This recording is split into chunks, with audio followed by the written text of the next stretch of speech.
Bonjour à tous et à tous, merci de nous avoir choisis pour vous informer les titres de ce bref. Rebaptisation des rues de la ville de Ziguinchor, le préfet du département file la patate chaude à Omar Gueye. Bureau du doyen des juges filmé, Adji Sarr et Françoise Hélène Gaye ciblés. Restaurant universitaire, pourquoi le COUD a refusé de vendre 900 000 tickets à Barthélémy Diaz. En politique, Yewwi Askan Wi, Bamba Dièye, Moustapha Guirassy et CIE déversent leur cible sur Khalifa Sall. Espagne, un Sénégalais âgé de 29 ans arrêté par viol. On termine avec les sports mondial 2022. Kalidou Koulibaly croit à un sacré des Lions. C'est tout pour les titres, tout de suite le développement.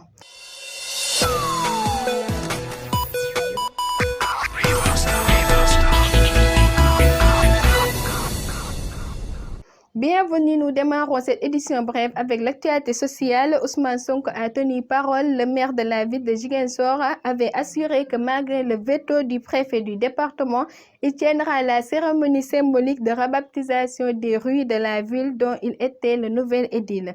Celle-ci s'est tenue hier vendredi. La décision de Ousmane Sonko de rebaptiser les rues de Ziguinchor portant des noms de colons avait obtenu l'aval de son conseil municipal.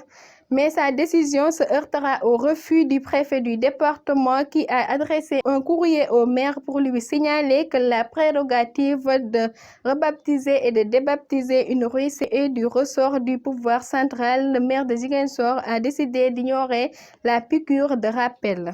Le 14 avril dernier, le doyen des juges avait organisé dans son bureau la confrontation entre Adji Sarr et Ndeye Khady Ndiaye dans l'affaire Sweet Beauty. Les échanges ont été brièvement filmés et la vidéo s'est retrouvée sur les réseaux sociaux. Dans une édition de ce samedi, les Échos renseignent que la plaignante a été convoquée hier vendredi au niveau de la police de la cybercriminalité qui s'est chargée de l'enquête.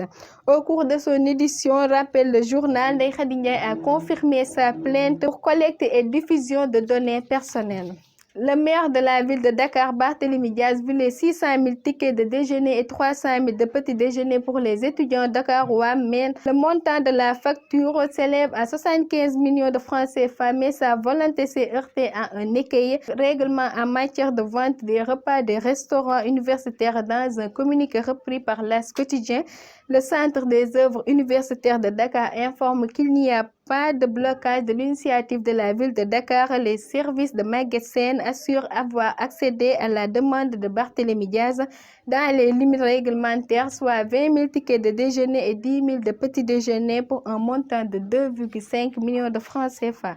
En politique, les investitures au sein de Yewwi Askan Wi aux législatives du 31 juillet prochain laissent apparemment un goût plus amer à certaines identités remarquables de cette grande coalition très en vue au sein de l'opposition. Il s'agit de Cheikh Bamba Dièye, Moustapha Guirassy, Aïda Niang, Aminata Lô Dieng, Abdou Karim Fall et autres qui ont déversé hier lors d'une conférence de presse aux allures d'exorcisme leur bile sur Khalifa Sall. D'après les Échos et l'Observateur, ces derniers ont accusé l'ancien maire de Dakar et tête de file de la coalition Taxawu Sénégal de tous les péchés d'Israël, et c'est tout pour dire le moins, tellement les mots utilisés étaient durs.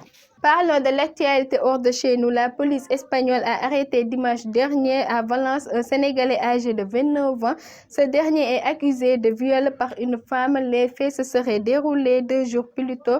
La plainte affirme que le mis en cause l'a suivi, poussé contre un portail et violé dans une ferme. Les Échos, qui donnent l'information dans son édition de ce samedi, rapportent que le ressortissant sénégalais, qui n'a pas de casier judiciaire, a nié les faits. S'il a reconnu avoir entretenu des relations sexuelles avec la plaignante, précise le journal. Il jure que c'était avec le consentement de la victime présumée. Les Échos signalent que le suspect a confié à la police avoir rencontré son accusatrice vendredi dernier dans un club à Valence. On termine avec l'actualité sportive. Selon Kalidou Koulibaly, le défenseur de Naples, ses partenaires ont les capacités de remporter ce mondial.